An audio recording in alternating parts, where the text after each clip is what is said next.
Hello guys, good morning. ঘুম থেকে উঠেই ফ্রেশ হয়ে চলে এলাম চা বানানোর জন্য, তার সাথে রুটিও বানিয়ে নিলাম। আজকে হচ্ছে সানডে, নিয়ে এসছে মাটন, চিকেন। রবিবার মানে মাছ না হলে চিকেন, কিছু না কিছু একটা হবেই। এদিকে পেঁয়াজ, রসুন, কাঁচা লঙ্কা, আদা সব কিছু কেটে নিচ্ছি। আস্তে আস্তে রান্নাটা শুরু করে দিই। এদিকে ঢেঁকি শাক বার করে রেখে দিয়েছি। মটনটা বানানোর জন্য আগে রেডি করে ফেললাম। ভাবছি আগে মটনটা রান্না করে নিই। মটন একটু সেদ্ধ করতে একটু টাইম লাগে। মটনটাকে ভালো মতো কষিয়ে নিয়ে প্রেসার কুকারে দিয়ে দেবো। কড়ার মধ্যে অনেকক্ষণ টাইম লাগে, তার জন্য আমি প্রেসার কুকারে দিয়ে দেবো। এখন একটু ঝোল ঝোল বানিয়ে নেবো আজকে মটনটা। এদিকে গরম মশলা রেডি করে রেখে দিয়েছি। অনেক কটা সিটি দিয়ে নামিয়ে নিলাম। এবারে গরম মশলা দিয়ে নামিয়ে নেব। এদিকে চিকেন বসিয়ে দিয়েছি। মটনটা নামিয়ে নিলাম। আজকে সকাল সকাল রান্না বসিয়ে দিয়েছি। চিকেনটা বানানো হয়ে গেলে ভাবছি ঢেঁকি শাকটা আজকে বানাবো না, আবার ফ্রিজের মধ্যে রেখে দিলাম। পাট শাকটা করে নিচ্ছি। পাট শাক বানিয়ে নিলাম। আমার রান্না কমপ্লিট।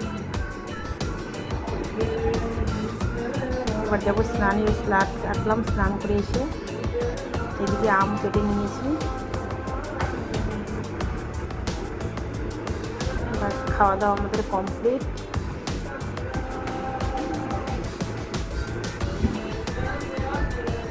এইমাত্র আসলো ওম, এসেই ও বাসনটা ধুয়ে নিচ্ছে। ওর সাথে কথা বলছি।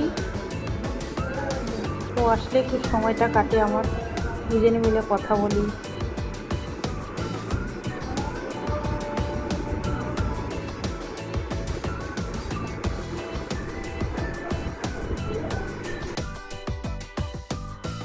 ওর সাথে কথা বলতে বলতে এদিকে ওর কাজও হয়ে যাচ্ছে, গল্প হচ্ছে দুজনে মিলে।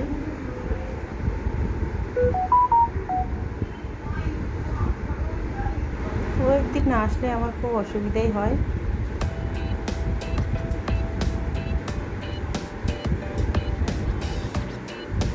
এত কথা বলে ছেলেটা, ওর কথাই শুনতেছে এতক্ষণ ধরে, তার জন্য আর ভয়েস ওভার দিলাম না।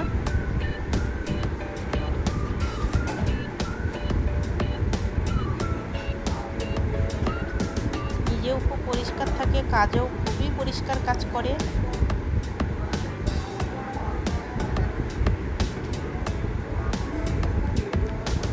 ওর কাজ শেষ,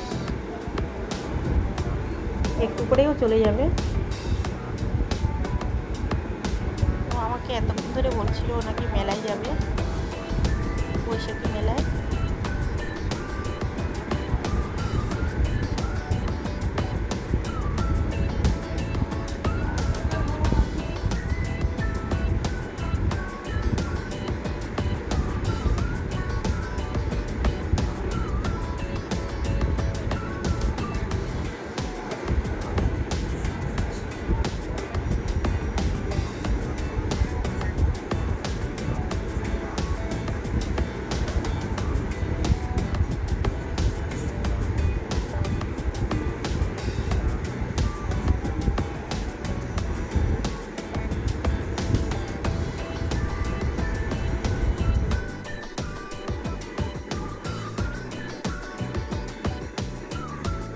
এখানে আমি আর ভয়েস ওভার দিলাম না, দুজনে মিলে কথা বলছি, তাই আর ভয়েস ওভার দিলাম না।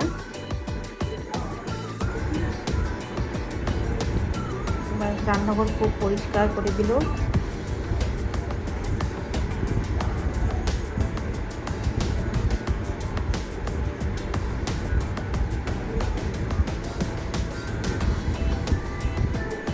মাছেও আটা।